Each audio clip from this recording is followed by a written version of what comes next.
फास को कायम करने के लिए फास का बादशाह मरक की ये मार्फियत आती है।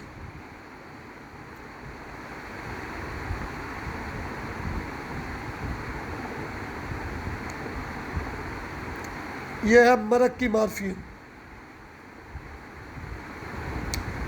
ये होती कैसी है ये भी मैं आपको दिखा देता हूँ, थोड़ा सब्र करें।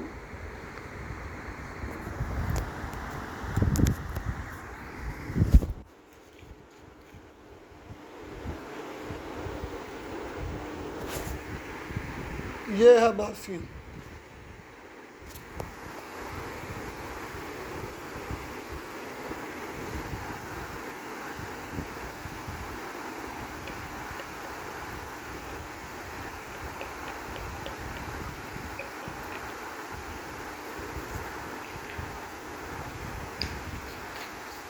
बहुत कॉस्टली है ये।